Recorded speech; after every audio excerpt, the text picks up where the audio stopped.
Bosnoir is about a 16-hour flight from HQ, during which Ronbu and Tubbo do not talk about the incident.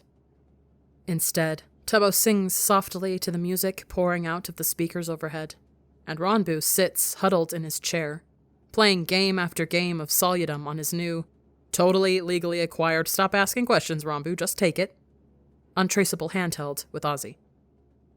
Ozzy, 2409. Another loss for you, Boober. Ancients of the Deep, will you stop calling me that? And it was a lucky win. Meh, meh, meh. Imagine me wagging my jaw at you, 'cause that's what I'm doing. 2415. Isn't it close to midnight local time? Shouldn't you be getting some rest? Nah, Monto has some people over. I'm just chilling. You're not keeping me up, Ranuzel. How in the world did you do that?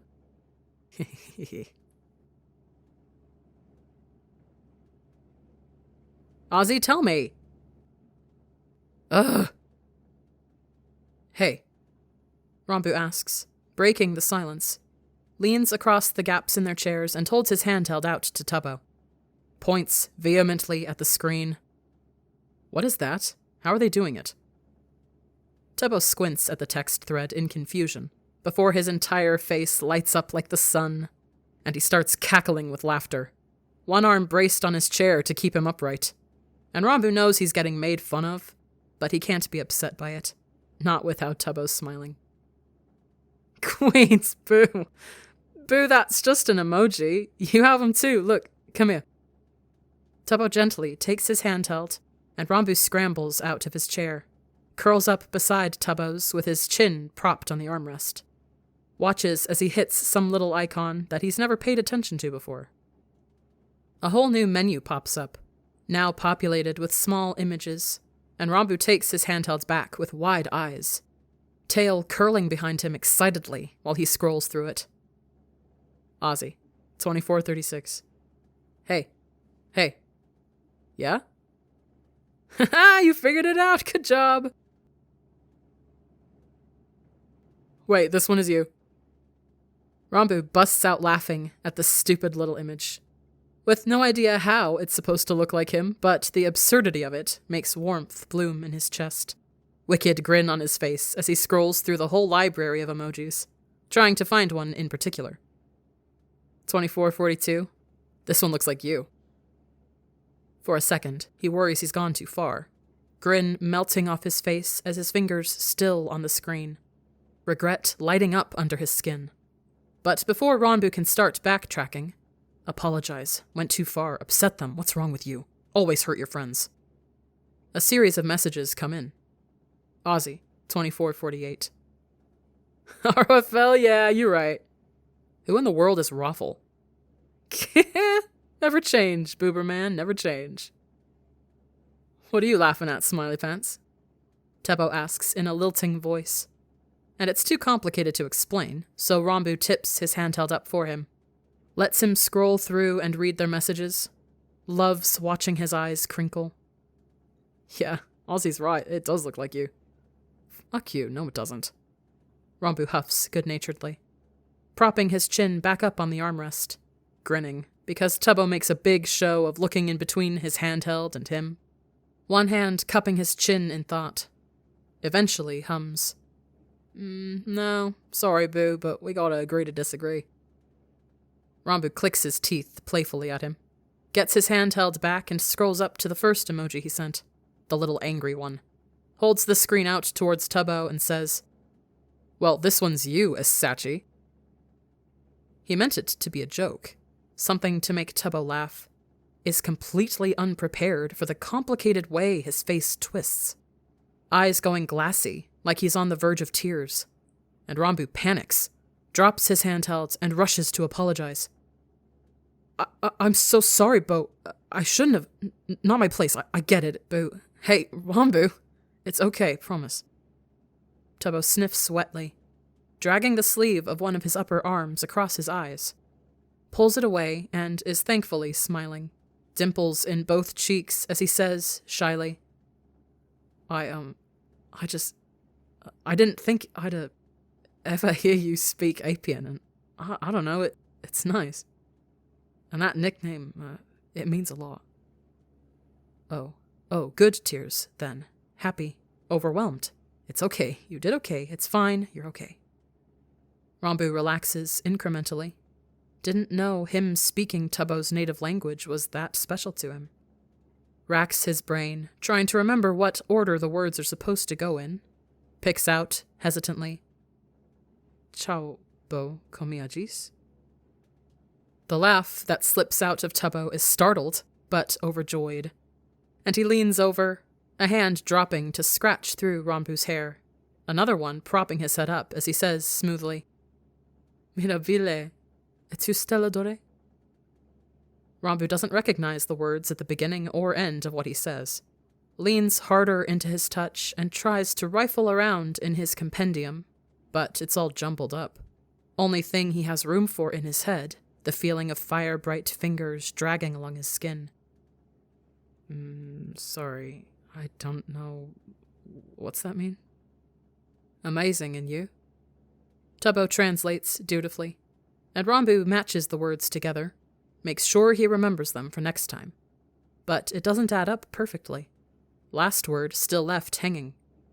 And he tilts his head under Tubbo's questing fingers, asks sleepily, And the last one? What's that mean? 2? You. I already told you that, sleepyhead. Tubbo chides playfully, fingers raking back whole sections of his hair, pulling gently at the weight of his braid. Such a wonderful feeling that Rambu trills in the back of his throat. He almost lets the question go, content to drift off into sunny static as Tubbo plays with his hair.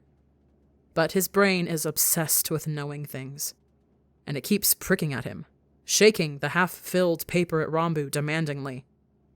Fix it, ask again. Blank spot, can't leave it. Hey, ask, have to know, fix it. Ancients, fine, hold on. No, got that. The one at the end. Rambu sighs muzzily through the noises he keeps making involuntarily. Ears twitching happily as Tubbo's fingers scratch at the base of his horns.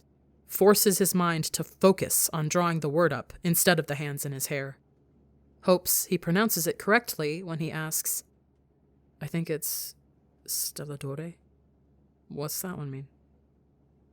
Tubbo freezes so fast, Rambu worries something horrible has happened.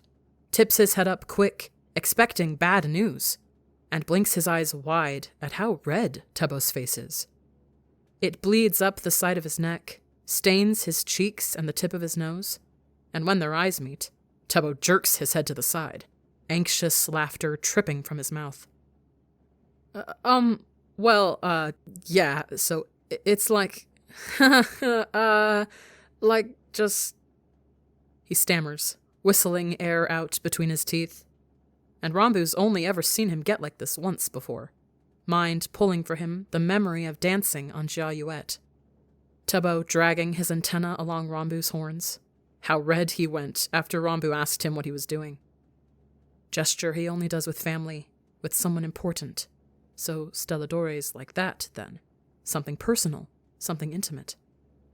And Rambu's heart melts a little, adoringly fond sappiness dripping out through his ribs, settling warm and heady in his gut, and he angles his head to the side, grinning slow and sweet as he drawls, Yes? That only makes Tubbo fluster further, blush having faded out a little, but now returning full force. And he groans, tipping his head back, upper set of hands waving around erratically while he talks fast. Okay, look, I'm not like a sappy kind of person, so I don't know why, but you're not allowed to laugh, okay? I won't. Rambu promises earnestly, now more curious than anything to know what the word means, why it invokes such a reaction. And with a great heaving sigh, Tubbo tips his head back down. Looks like it pains him greatly to admit. It means starlight. It's like an endearment, or whatever. Endearment. Phrase to express love and affection, pet name. Something partners do. Something spouses do. Something you could do. His brain spits out, and Rambu nods in thanks, pats it on the head for a job well done, but otherwise isn't sure how he's supposed to respond. Endearments aren't common in Endirian. Most he ever got was Mother calling him darling or dear one. Can't remember a single instance of his parents using them between one another.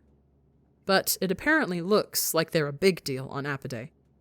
Tubbo wouldn't be acting like this if they weren't, shrinking down into the collar of his bomber as he steadfastly refuses to make eye contact. Something he hardly ever does. Oh, fuck, is he upset? Does he think you don't like it? Shit, be reassuring. Tell him you adore it. Say something, anything. But in his haste, Rambu trips up on everything he's trying to say. Incomprehensible word vomit stuttering out of his mouth. Wow, great. Thank you, brain, Rambu thinks, clapping his hands over his flushed face, embarrassment tinting his skin a dark off-purple. Doesn't understand why he has to be like this in moments that really matter. Dragging his fingertips down over his cheekbones, Rambu huffs raggedly and says, very slowly, but with great enunciation, I adore it. Thank you. Thanks, I guess. It just kinda slipped out, Tubbo says awkwardly, one hand ruffling the hair at the back of his head. Still looks a little unsure, uncomfortable. But his eyes dart back to steal glances at Rambu a few times, like he's checking for something, like he's waiting for something. And it's like a light comes on, sudden flash of understanding. Endearments usually go both ways. He gave one to you, expecting you to give one to him. Rambu realizes, eyebrows shooting up, and then furrowing back down, not sure he knows how to do this. He knows the standard ones, babe, honey, sweetheart, but they feel cheap for some reason, like there's no effort behind them.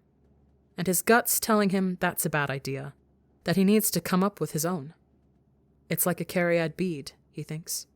Should be something special, just like Tubbo, 1 in a million. Something that reminds you of him. Warmest smile he's ever seen, and heart shining with brilliant light. A word that shows how much you love him. And it's out of his mouth before he can second-guess himself.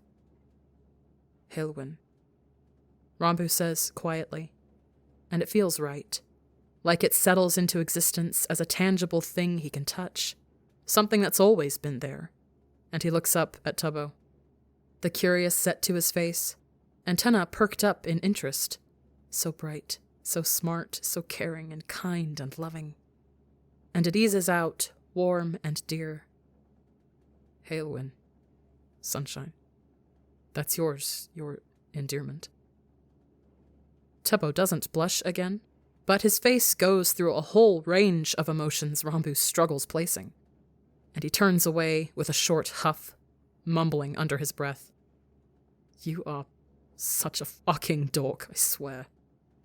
Yeah, but I'm your dork, Rambu stresses, rocking his head on the armrest until Tubbo has to meet his eyes. Grins, watching the way they crinkle, and can't help tacking on. Hilwyn. Dork, Tubbo enunciates, flipping his head up and shakes the hair out of his face. Eyes only for the console as he busies himself with checking all the readouts. He hums at something on one of the screens, lower hand dropping back to swat at Rambu gently, fingers poking around at his face as Rambu tries to lightly bite them. Hey, Dorcas Dorkman, move your ass. We're gonna be landing soon, and I don't want to, launch your lame face through the view... Did you just bite me? No, Rambu says automatically, even though he totally just did. And Tubbo groans, but he's trying to fight the smile off his face. And doing a crap job at it. Rambu can see a dimple from here. You are a child, Tubbo grouses as Rambu gets up off the floor, joints cracking from sitting in one place for so long. And he swings his tail back, smacking it lightly against the side of Tubbo's head. Quips over his shoulder. I'm pretty sure I'm older than you by half a year. No, you are not. When's your birthday? 85th of Digwid's Yard. Rambu answers, not thinking anything of it. But Tubbo rounds on him then, with 2 fingers pointed accusingly in his direction. righteous indignation on his face as he snaps. No, that is not a real word. You're making things up. Ranbu, tell me that's not a real word. Oh, you think that's bad? How about Chirlikwion, or Quigfedyigneth? Ranbu says with utter glee, bouncing in his seat, watching slow death creep into Tebo's expression. Or what about Gossod Yodluad? Minnid? Pelfset? Queen, stop! Tebo whines, but he's smiling while he does it. And Ranbu laughs loudly, the sound echoing a bit in the small space of the cockpit. Grins so it bares his fangs and tisks. I told you Endirian was a nightmare language. Why do you think literally no one else speaks it? It's horrible. Rambu's only partially joking. Has always disliked the echoing, warping cadence to his mother tongue. And he knows it's not just personal bias. A lot of other species feel the same. But Tebo seems to think it over for a long minute, eventually shakes his head. I don't think it's horrible. I kind of like it, actually. It reminds me of... He cuts himself off abruptly, snapping his mouth closed so quickly, Ranbu can hear his teeth clack together. And his ears perk up in interest, always fatalistically curious. What? What does it remind you of? He asks, combing through a list of other languages he's heard and can't find any that match the special kind of disturbingly, otherworldly shrieking Endirian has. Shrugging his shoulders, Tebo acts like he's super busy with something. He's not. Lower set of hands anxiously picking at his jacket cuffs while he stares off into space. You're gonna think I'm crazy. No. Ranbu quickly breaks in with, hates speaking over other people, but this is an exception. This will always be an exception. No, I'm not ever going to think that. I will never judge you for what you tell me, okay? Never, Cariad. You have me no matter what. Always believe you, always trust you. But Tebo doesn't look totally reassured, and Ranbu stretches across the gaps in their chairs, holds a pinky finger out like he's seen Tebo do sometimes with other syndicate members. Tebo snorts, but he reaches back, linking one of his pinkies around Ranbu's, and Ranbu takes the opportunity to shift their hands a little, fingers slotting together easily, like pieces to a puzzle, looks him directly in the eyes and says, "No judgment. Promise, Halewyn." We're really doing this then? We're really... Tebo sighs, shakes his head, and looks off to the side, up at the ceiling, and finally back at Ranbu. Cheeks slightly pink when he says, "All right, fine. I'll tell you, Stelladore." Hearing it now, spoken at him with the understanding of what it means, Ranbu can't stop the way his tail poofs out a little, curling behind him pleasantly, because that's just for him, for Ranbu, and no one else. He's Tebo's Stelladore, Starlight, something special and precious and worthy of love, and wow, okay, maybe this endearment thing meant more to him than he originally thought. Tebo worries his lip with his teeth, fingers drumming a quick staccato against the back of Ranbu's hand where they're still tangled together. And after he lets out a huge, gusting exhale, he starts talking. Okay, so I think I've, told you before, but, sometimes when I'm, out in deep space, I can hear music, or a song, I guess. I don't know, just something. I remember. Ranbu encourages quietly. Sand and heat and fire in the sky. First time he looked at you like you mattered.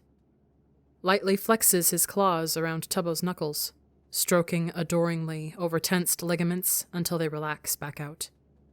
And Tebo says, shakily, "Right. Well, I know it's probably just a trick of the ears. Hearing things where there isn't, but I don't mind it. I've always liked it, and in Darien, it kind of reminds me of that.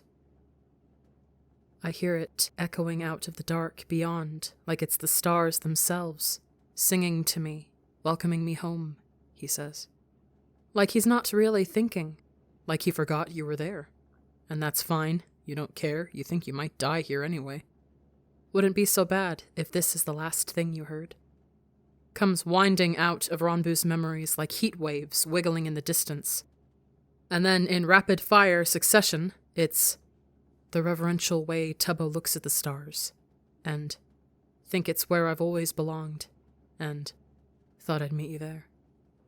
And Rombu understands. Starlight. Starlight. Starlight loves the stars more than anything. Call of deep space in his bones. Something so central, so personal. And he calls you that.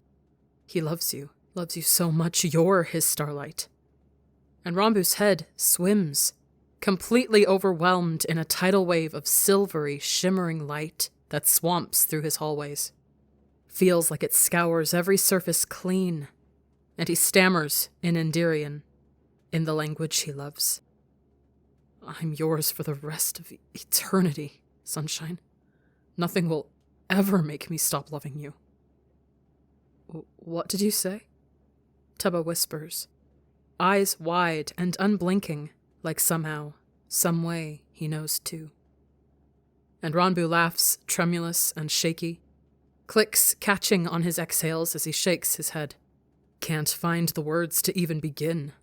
Sums it up with a hoarse, I love you.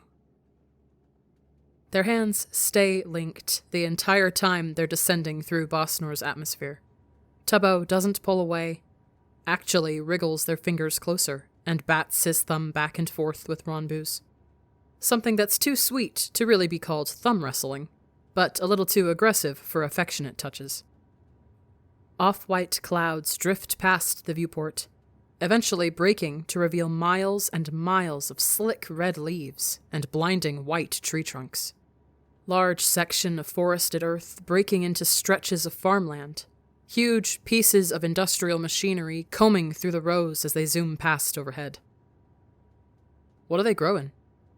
Tubbo asks, craning his neck to get one last look at the fields as he nudges the yoke to the left, sends the Asachi swinging towards a range of jutting mountains, their sides terraced into more cropland.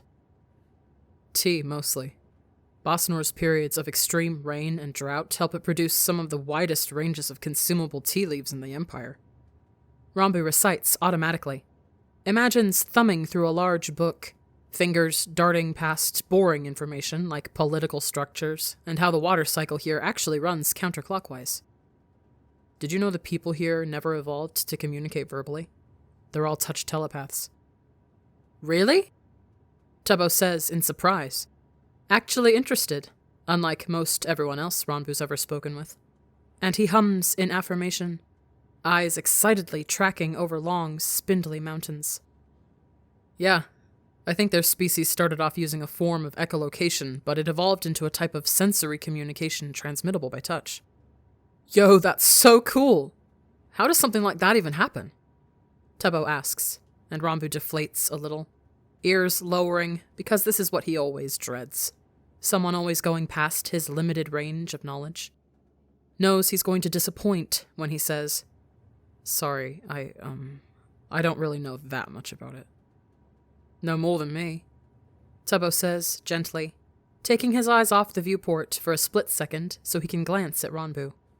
Quick flash of the night sky, and sunlight in his smile and twin dimples, thumb dragging warm and loving over Ronbu's skin as he turns back around. Thank you for being you, Ronbu thinks, staring at their joined hands, so different, and yet nothing has ever made more sense. Looks up at Tubbo's profile and smiles softly. Thank you for letting me be me and loving it.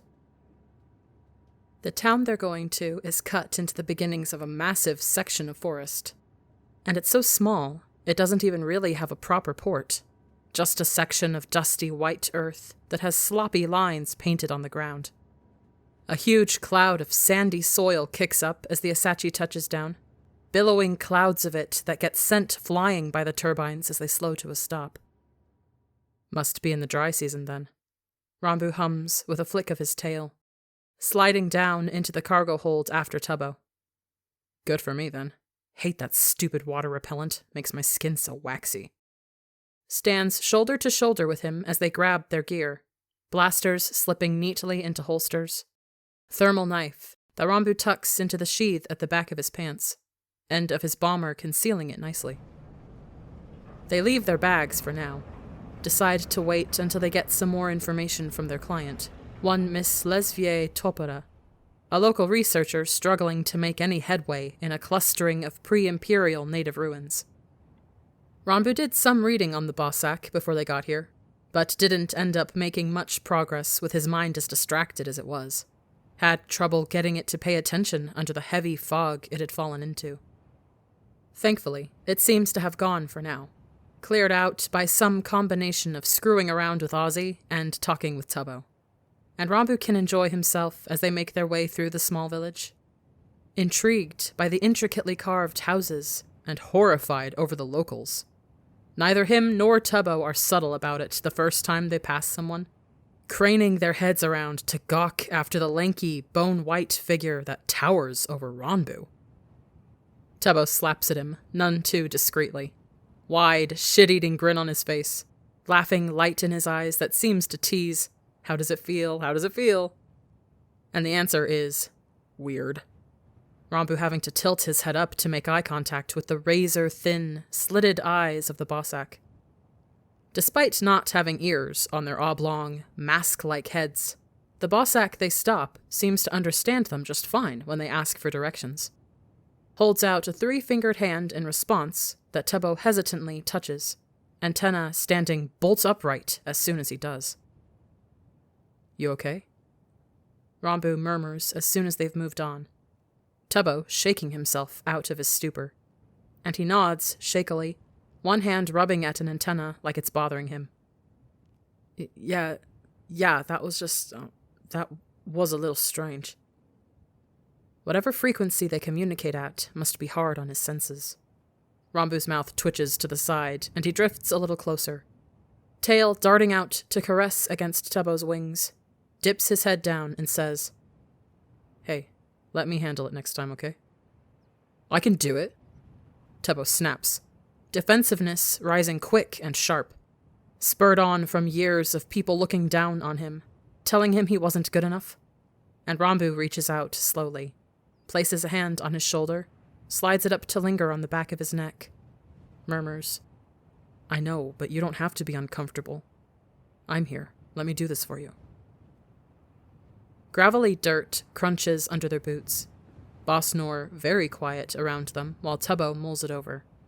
And he eventually relents with a sigh, complicated set to his face when he looks up at Rambu.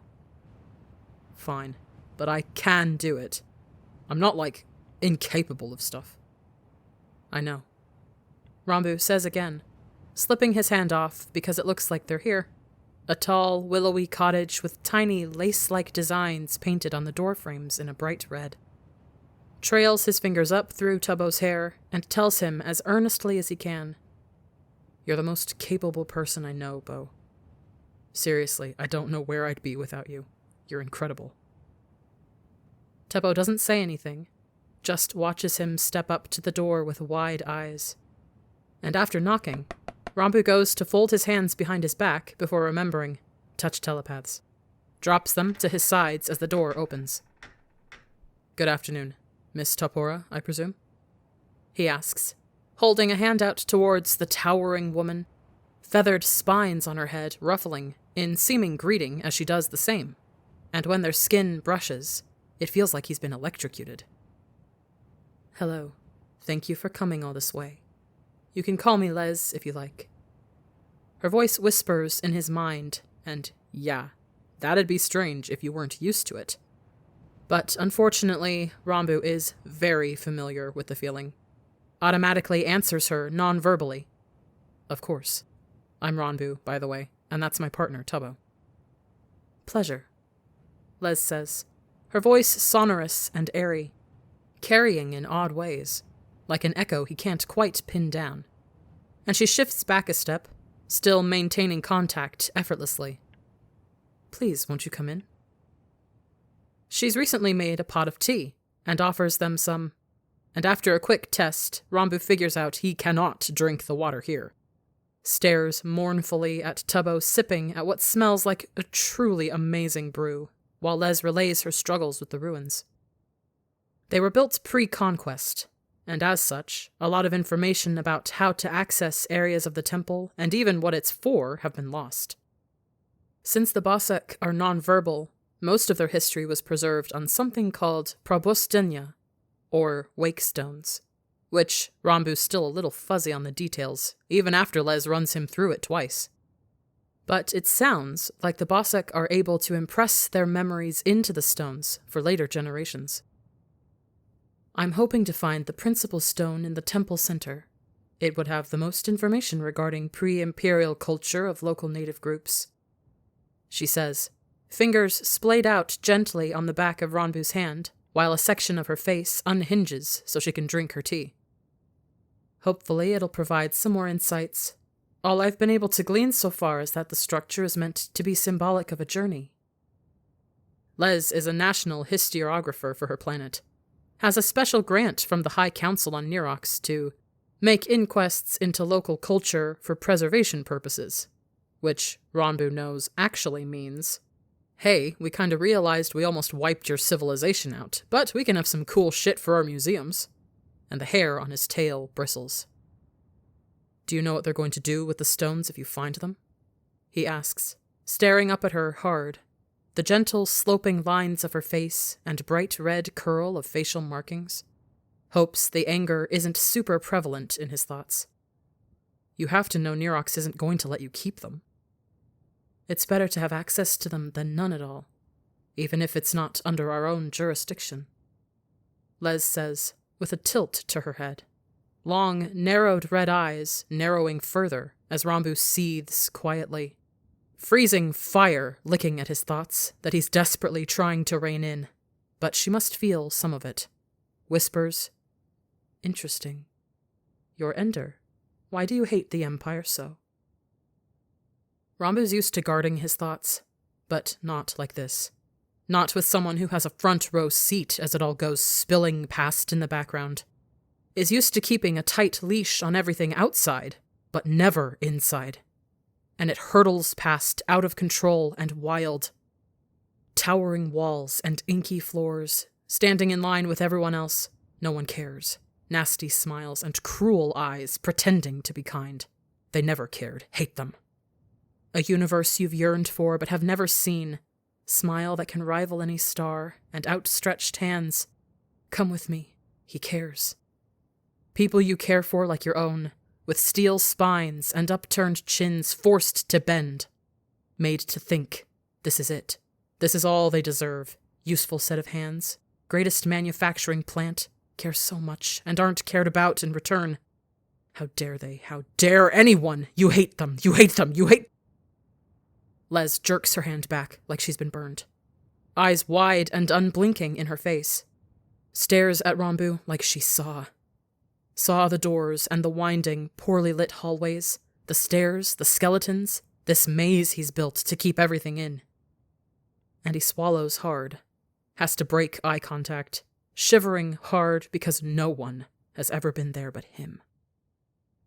Something touches him, and Ranbu flinches. Loud, demanding voice, barking. Everything I taught you gone to waste. Look at what you've become. Can't keep yourself together. Let everything get to you. You're weak. No child of mine. And Maliri's there, right in front of him. Silver hair tied back in a harsh bun. Everything about her harsh. Her hair, her eyes, her words, her spine. And he drops his gaze fast. Go away, go away, go away! Just leave me alone! He yells, hands fisting harsh in his lap. Dangerous bite of claws at his palms. Freezes, watching a light-colored hand cover his own. Silvery nicks of past scars and red scrapes of new ones. Blunted, ragged nails. Rough calluses he knows like he knows his own face, dragging across his skin. Fingers worming determinedly in between his. Cariad, Cariad, Cariad, Cariad. His mind repeats on loop, as Ranbu squeezes back like it's a lifeline. Only thing keeping his head above the sucking black sand of the wastes. Focuses on the feeling of Tubbo's thumb dragging across his knuckles, and not on the woman yelling in front of him. No, not real, not a person. Spectre. Ghost. Imaginary thing. She's not real. She's not here. Get a grip. He doesn't think he's spaced out for long, but the next thing Rambu knows, Tubbo's tugging him up, softly murmuring that it's time to go. And Rambu follows him in a daze, offers polite goodbyes to Les, and feels like he's being strangled when she doesn't reach for his hand. Simply waves in farewell as she shuts the door. She knows, she knows, she knows. Howls in his mind like a sandstorm. Dark, hollow faces staring back at him from the cracks in doors. She knows how bad it is, how deep the cracks run. Protect yourself. Kill her. Protect her. Kill yourself. And Rambu twitches like he's been struck, mind reeling to a background cacophony of 100 echoing peals of deranged laughter. Leave me alone. Leave me alone. Rambu shrieks, but they don't listen. They never listen. Slam their skeletal bodies against chained-up doors, desperate to be let out. And he stands there and feels like he's losing it. Doesn't know why he keeps ending up back here. Was fine just a second ago. Was happy. Why is he like this? Constantly backsliding into old habits and bad ways. Can never get out. Like quicksand in the wastes. It's got him, and it's not letting go. Never getting out. Just give in. Let it cover your head. A loud, grating rattle knocks him out of his mind, and Rambu blinks in confusion. Has no recollection of getting back on the Asachi, but he's obviously standing in the cargo hold, watches as the hatch seals shut. What in the world? Boots tromp past behind him, and spinning around quickly, Rambu tries to figure out what Tubbo's doing, because it clearly looks like he's putting his weapons away. And that doesn't make any sense. Why would he... Asks, bewildered. What are you doing? It's okay, Boo, don't worry about it. Tubbo says with a quick smile, but it doesn't reach his eyes. Always has before. Smiles with his whole face, just like Mother. Never like that. Never like Resh. And a terrible shiver runs down Rambu's spine. Has him standing up straighter. Feels like someone standing behind him, watching, waiting, calculating. Starts in a warning tone. Tubbo. It's seriously okay, promise. Nothing's wrong, Boo. Tubbo stresses, even though something clearly is wrong. He's dodging the question and fake smiling. Is he lying on top of that? And Rambu's fingers spasm, claws flexing dangerously close to skin. Can't stop looking away from Tubbo moving about the cargo hold. Can't figure out what he's doing, almost like he's flight prepping, but that doesn't make any sense unless it does. Rambu lurches forwards. He's planning on leaving. He's planning on going back. Voiding the contract has to be because of you. What happened? Your stupid broken mind, and that stupid telepath thinks you can't handle it. Stops Tubbo with a quick jerk to one of his arms. Demands past a suddenly bone-dry throat. We are not leaving. He knows he's gotten it right with how Tubbo stills, wings shifting against one another like they only do when he's really nervous. Deep rattling sigh hushing out that ends in, there's supposed to be a lot of mentally demanding things in the temple, and I'm not sure it's a good idea for you to do this one. Why would you think... Rambu starts and then stops in choked off horror, because... She must have told him.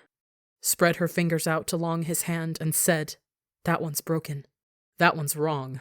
Something bad lurking down there. Shouldn't trust him. Not competent. Unfit for this. Unfit for anything.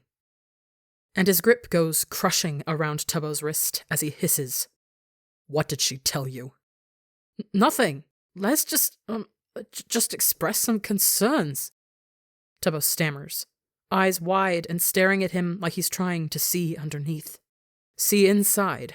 Figure out what went wrong where. And a voice cackles behind Rambu. Went wrong at the very start. Should have never been born. Should have never lived. Rambu grinds his teeth together. Forces himself to stay still. To not drop Tubbo's wrist and swing around like a madman punching at empty air. Ground slipping out from under him slightly when Tubbo murmurs in a whisper-quiet voice. Is there something you need to tell me? Yes, yes, yes, yes! Resha sings in cruel glee, the skeletons parroting back dutifully, watching from dark gutters and the gaps in doors, spindly finger bones stretching out for him, always, always, always trying to pull him in. Back down, just give up. And Rambu untenses his jaw long enough to get out, "No." Liar. Intones on his left, like the great, final booming slam of the throne room doors closing behind him. Demand he be honest with you, and yet never offer him the same courtesies. Entitled. Think you're better than him. You're Cariad? What a terrible thing you are. What a monster I raised. Leave me the fuck alone, or I swear! Rambu howls, shivers racing over his skin as father drifts closer. Quiet tinkling of his jewelry knocking together, searing light of his green eyes insistent and boring into him. Or what? What will you do? Empty threats, empty everything. Shell of a person. Hollow inside, nothing worthwhile in you. Never has been. You're nothing, and he's going to see it. Rambu? Tebo's voice is strained, panicked, demands his attention immediately, and his eyes refocus on what's in front of him. Tebo staring at him, mouth pulled to the side in a grimace, one hand locked around Rambu's wrist, hauling him back, stopping his claws from sinking in more. Little pained smile he forces on his face when their eyes meet. What's wrong with you? Could you let go? Rambu rips his hand back and winds them around his upper arms. Told you to stop, to not do that again. Why can you never listen? Screaming in his head as he takes a few quick steps back, tongue thick and heavy and slow in his mouth as he stutters. No, did I hurt you? No, not at all, Boo, and even if you did, it's okay.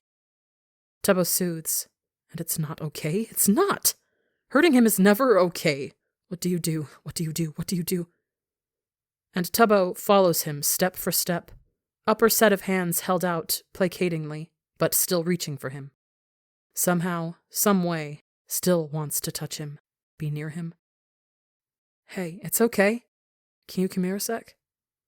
No, can't, won't, never hurt you again, gonna hurt you again. Rambu shakes his head, knocks his hair across his eyes and stares at the floor, at the scuffed-up toes of his boots, nicks and scrapes and scratches gouged into the material, imperfect and dinged up. Just like you, a voice whispers meanly, blinks then in confusion when another pair of battered boots comes into view. I don't know if you noticed, but my mom's got this little scar on her right temple.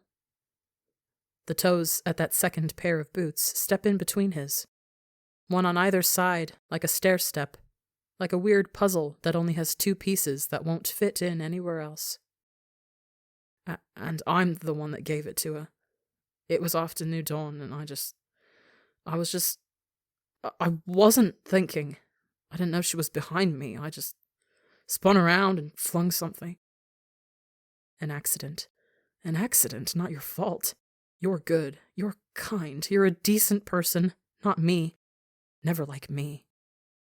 Rambu wishes he could say, but his mouth is sealed shut. Like there's hands covering it tight, keeping him silent, trying to choke him out. I'd never hurt her on purpose, and I know you'd never hurt me on purpose, Boo. Life's just complicated, and we make mistakes, but it's okay. I promise it's okay. That you're okay. Heavy sigh and heat pouring off in waves, so tantalizingly close but seeming so very, very far away.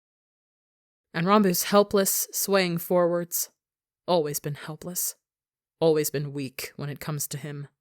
Let your guard down so fast, like it's a shield you're tired of holding. Soft voice murmuring, touch good or bad right now, Stelladore. Always good. Always good with you. He whispers, shaky noise falling out of his mouth once hands slide up over his arms, curl around his waist, steady, solid pressure leaching heat like sun-baked rocks, like a roaring fire, like a wood-burning oven in a cluttered kitchen. And he sags bonelessly into that embrace. Weak, weak, weak. Crows at the back of his mind, but it starts to fade out. Lost under the sensation of hands dragging through his hair, warm face pressed into the crook of his neck, gentle, fire-bright fingers stroking along his back. And he thinks he's okay with being weak if this is what he gets. Knows no amount of strength would ever be worth more than this. And maybe that's why Ranbu finds himself murmuring hoarsely. I'm not okay. My head's not okay. What are you doing? Going to leave? You don't show? Can't show. Don't let him see? Everything screams at once. Frantic, panicked hands tearing at him, but Ranbu's tired. Plants that shield he's been carrying for so long in the ground and curls up behind it. There's so much wrong with it. Cracks and fissures, and I don't know. I can't. His voice cuts out, finally strangled by dread and paranoia and skeletal hands. Real ones wrapping around a second later, holding him down, holding him in place while he thrashes, boot heel crashing down onto his horns over and over and over again until one finally gives, finally breaks, shatters off, just like his screaming voice. Help! Ranbu gasps, hands clenching in tight on Tubbo's back, hanging on desperately, like he's afraid he's going to disappear. Prove this isn't real, that he's back there, that he never left. Help me! Don't leave. Please stay. Ancients, stay. Please, please stay. Don't go. Don't leave me. Never leaving you, Tubbo says ferociously. Somehow steps closer, tucks his head until his words are whispering out right at the pulse point on Ranbu's neck, nose pressed into the underside of his jaw. Never. There isn't anything in existence that can make me leave you. Don't say that. Don't mean that. Doesn't know. Didn't explain. Make him understand. Make him see. Get him to leave you. Feels like a hole's been punched through his chest. Like everything's leaking out. Black tar spreading down from his ribs, and Ranbu gasps. But I'm not right. I never will be. I don't care. You're right for me. Promised violently, right over where his pulse thuds wild and insane. Just like you. Just like your mind. Hands in his hair, moving around his horns equally. The normal one and the broken off, ugly, craggly thing. Never gonna be right, never gonna be the same. And when I tell you I love you, I mean all of you. Every last piece. Even if you hate it. Even if you don't think it's right. Inhales catching in his throat. Ranbu twists his head and buries his face in Tubbo's hair. In lavender fields and warm earth and home. Shoulders starting to shake with the sobs building in his chest. Teased loose and worked free by the words hushed into his skin. It's okay, Stelladore. I love you even if you struggle to love yourself right now. I love you enough for the both of us and then some. You'll stay, even if... Ranbu whispers, ragged. Can't seem to get the rest of it out. Even if it's always like this? Even if I can't change? Even if this is it? And Tubbo's fingers find his cariad braid, run down the length of it. Forever and always, Ranbu. And that's it. Ranbu clicks harshly in the back of his throat. Burning sensation racing up his limbs as his knees shake. Threaten to collapse out from under him, but Tubbo's there. He's got him. Strong arms wrapped around his waist. Help keep him upright. Help keep him here. And Ranbu just collapses into it. Howls and wails and sobs until he can't anymore, until his head goes light and fuzzy, until Tubbo sinks with him to the floor and wraps around him like he's something important. Lesson 71. Those outside the family do not matter. They are simply tools. He was your friend. A foot lightly taps into his under the table. Sick jolt in his stomach. What have you done? Slams a door on it. And not raising his head too much to be obvious, Rambu cuts his eyes over and likes to think he feels warm amusement flick through him at the little doodle held out in his direction. The paper is quickly shuffled away as their instructor sweeps past, his upturned, snub nose captured perfectly in the crude sketch. Few more taps into his foot, trying to hold in laughter, and Rambu habitually taps back, "Me too, me too." Both of them sitting there with stoic expressions as they work through their lessons, but absolutely losing it on the inside. Once the bell rings for the day, Rambu rises first, everyone else staying seated as he gathers his things, bowing to the instructor on his way out, briefly catching amused green eyes before he exits the room with nausea curling in his throat. Instead of heading back to his chambers like he's supposed to, Rambu makes a beeline for one of the courtyards, subtly checking to make sure there isn't anyone watching, and teleports straight up to one of the huge statues looming overhead.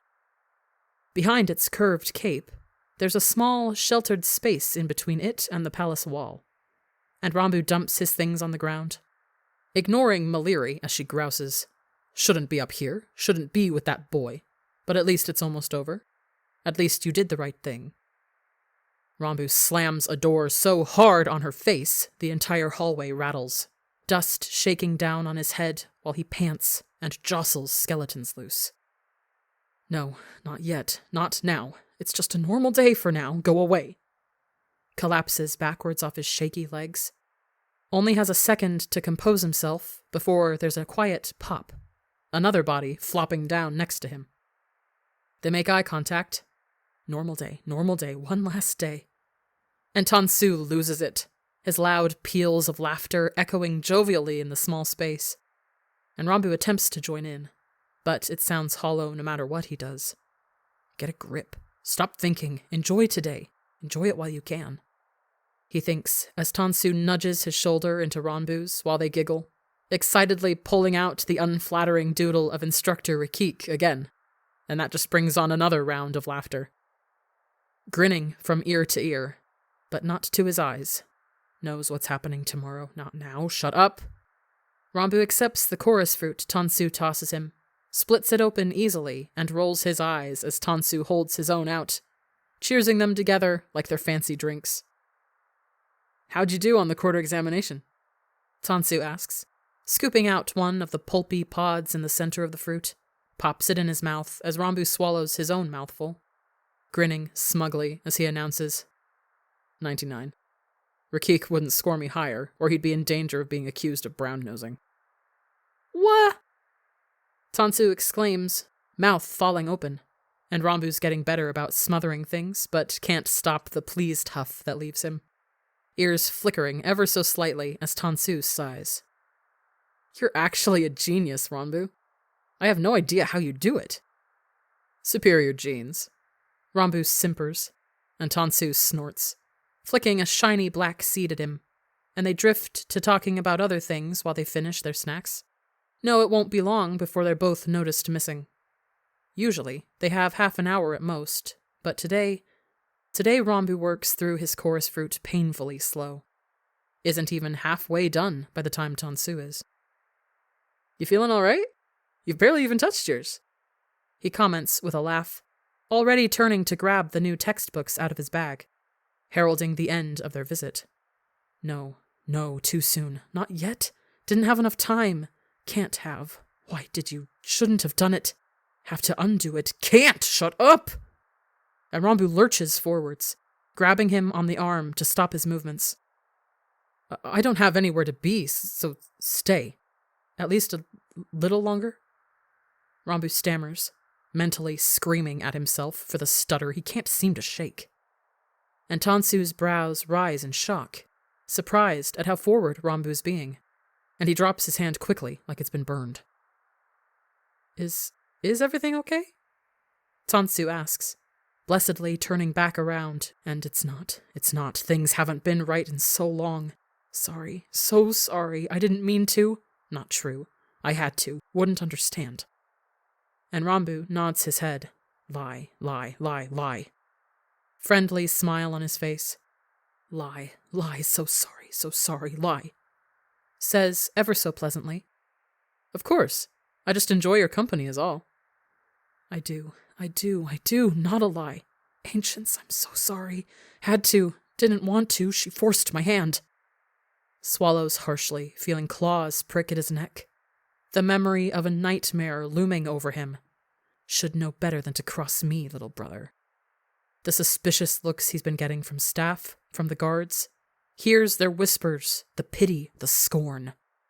What's wrong with him? Did you hear? Tantrums and voices and delusions. Not right. Something wrong with that one. Sinks his claws into his arms to stop thinking. I enjoy your company as well, but Mother will notice my absence if I stay too much longer.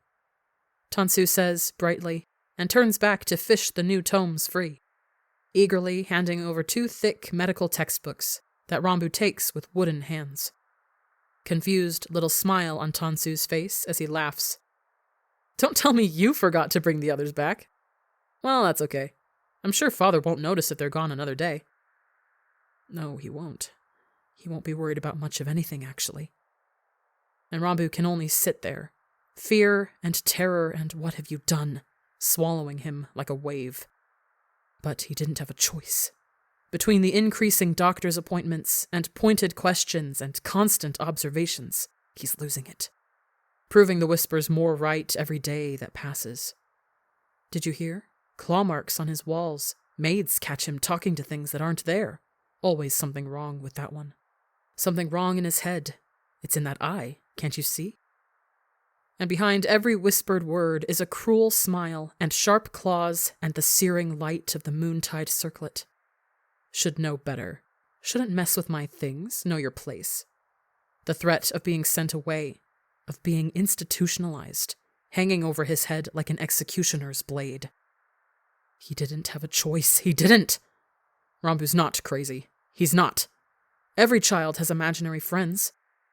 But you're not a child anymore. Too old for these kind of games. Maliri scolds, and she's right. But he's so lonely. Aching burn in his throat and chest. Would go whole days without anyone uttering a word to him if not for the companions in his head. Until Tansu. But you're going to ruin that. Lose the only real friend you have? No, no, no! He didn't have a choice. He had to do this. He had to. He can't handle this. Ancients, help him. What has he done? What has he done? Screaming, searing pain in his head. Have to block it off. Have to wall it off. Remember your lessons. Don't need him. Don't need anyone.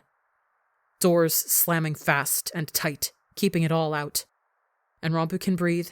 He can think. He doesn't feel anything. You sure you're okay, Ram? Tansu asks in what sounds like genuine concern. Does he care? Does it matter? You don't. You don't care about anyone. Have to do this. Have to do this. It's already been done. And Rambu tilts his head in a vapid smile as he gets to his feet. Absolutely nothing in him when he says, Of course. I'll see you tomorrow. He won't. At breakfast the next morning, sitting at the 9th spot away from Father, Resha and her husband to his immediate right and left, future queen and consort to the queen. It's little more than a passing comment amongst the quiet clink of cutlery and glassware. The chief medical officer and his family have relocated up north due to unforeseen personal matters. A new chief will be chosen at the next council meeting. And Rambu works on not throwing up in front of everyone. He's gone. He's gone. They all are. What did you do? What have you done? How much blood is on your hands? Had to do it. Had to. Rambu pushes congealing food around on his plate while he keeps his head bowed. Pain grinding his bones together as her authoritative voice praises. Good boy. Good job. Did what you had to protect the line. Protected the family's reputation. They can't have a prince in the nut house. But that's not why he did it. But it doesn't matter. They're all gone, and he wants to be gone too. He catches Resha's eyes on the way out, and hers narrow the slightest bit. Well played, concede for now. Spinning on her heel to follow after father. But Rambu knows this isn't over, that he's only temporarily slapped a patch on the problem. Bought time, but how much, and at what cost? Rambu's head rolls on his way to class, hands clenched tight around his bag strap, keeps rubbing his fingers together, expecting there to be blood. The seating charts have been quietly reshuffled in class, and Rambu finds himself next to a new, tight-lipped son of someone he should care about. The boy offering him nothing but bland pleasantries as he takes his seat, like they've been sitting next to each other all year. It's eerie. It's terrible. He hates it. Sits there and gouges lines into the underside of the table. Reality spinning around him like a top. Everything feeling like a fever dream, but he can't remember the last time he slept. Companions whisper in his ears all day, dragging his focus off everything that's happening out there. Maliri won't stop praising him for his duty to the line, protect the family at all costs. Wasn't a choice. Didn't do it for them. Scared. Didn't want to go. Not crazy. Resha keeps whispering cruel things in his ear. Insane. Everyone can see it. Delayed the inevitable. He's not crazy. He's not. Leave me alone. He's just lonely. It's not. He's not. Father never responds. Stands facing the other way, turning a blind eye to it all. I'm here. Pay attention to me. Don't you see what's happening? Help me. A score of other echoing voices he can't pick out, but that demand his attention. And Rambu can't do that anymore. He's got to keep them all locked away. Can't run the risk of having to go back for another psych evaluation. It was hard enough this time, like scraping by on the skin of his fangs, getting all the recent medical files and prognoses declared suspect, including his little slip of paper, recommended treatment, institutionalization. Like it meant nothing. Written by a different hand, but guided by Resha's. 2 weeks obtaining the amount of forged evidence needed to get the chief medical officer declared a traitor to the Empire. Orchestrating his quiet removal, destruction of his files, including Rambu's, the imprisonment or execution of his entire family, leave no evidence, leave no trace, got them all killed. Got them.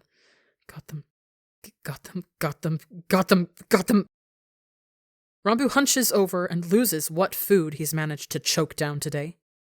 Execution, it was you. It was you walked them there, led them up the steps. Stop it! Wind loud and wailing in his ears where he's hiding up on the parapets. Special spot, hiding place, like behind the statue. You okay, Ran? Nobody within earshot to hear him as he tips his head back and screams. Murderer, horrible thing, wretched child. No point to you being here. Come with us. Come back with us. The things inside his mind howl. Skeletal faces, blackened bones. 3 more this time. Feels like there's hands on him dragging him back, dragging him down to where everything he doesn't want to see is hiding. Bag over his shoulder suddenly weighing 10,000 pounds. Medical books he'll never return, still inside. Terrified faces, dead bodies, black blood spilling across floors. You killed your friend!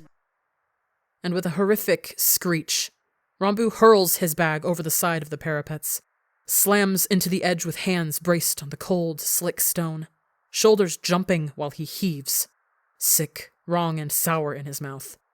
Stares dead as he watches his things flutter everywhere, books tumbling through the sky. Shudders out an exhale that drips with bile, and thinks for half a second that it looks nice, that it looks freeing.